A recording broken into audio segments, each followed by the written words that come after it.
আমরা পরস্পরের বন্ধু ছিলাম, আজকে সেই দলের ভাইয়েরাও আমার উপরে ঝাঁপাইয়া পড়েছেন। যারা এই দেশকে গোলাম বানিয়ে রাখতে চায় তারা আমার উপরে মিসাইল নিক্ষেপ করেছে।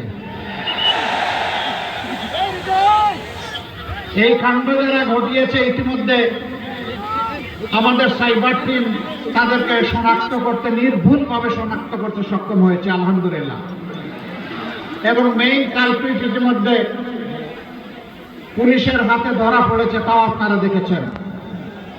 কিন্তু আফসোস, একসাথে বহুদিন মজলুম ছিলাম, রাজপথে লড়াই করেছি, এই দেশবাসীর আমরাও সেবা করার চেষ্টা করেছি, আমরা পরস্পরের বন্ধু ছিলাম।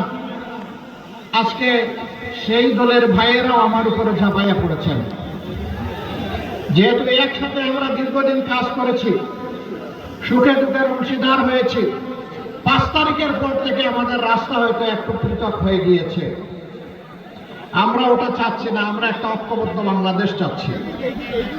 এই জন্যে আমার পুরানা বন্ধুরা বর্তমানে যারা এই মিসাইল নিক্ষেপে শরিক হয়েছেন, আজকে আপনাদেরকে সাক্ষী রেখে আমি বলছি, আমি তাদেরকে ক্ষমা করে দিলাম। আল্লাহ তাআলার দরবারে দোয়া করে আল্লাহ তাদেরকে ক্ষমা করে দিন, এবং এই সংক্রান্ত তাদের কোনো অপচর্চার জবাব আমি দেইনি, আমি দিব না।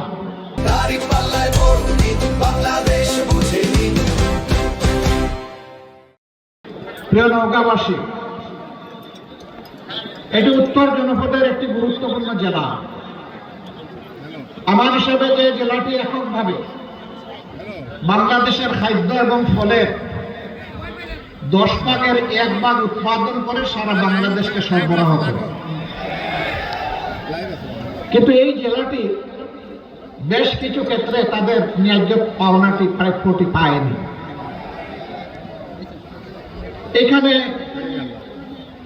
ছোট্ট শহর আস্তে আস্তে বড় হচ্ছে, আস্তে আস্তে জনবসতি বৃদ্ধি পাচ্ছে, মানুষের চাপ বৃদ্ধি পাচ্ছে। শহরের ভিতর দিয়ে যে রাস্তাটা, এই রাস্তাটা বাইলেন হওয়ার কারণে চলাচলের দারুণ সমস্যা হয়। এখানকার জনগণ অনুভব করেন এটাকে 4 লেন করা দরকার। আপনারা আমার সাথে একমত, আমিও আপনাদের সাথে একমত। ইনশাআল্লাহ আল্লাহ আমাদেরকে সুযোগ দিলে আমরা তা করবো ইনশাআল্লাহ। এরপরে নওগাঁয় একটা পূর্ণাঙ্গ মেডিকেল কলেজ এবং মানসম্পন্ন মেডিকেল কলেজ হাসপাতাল হওয়া দরকার। আমি কথা দিচ্ছি এটা হবে ইনশাআল্লাহ।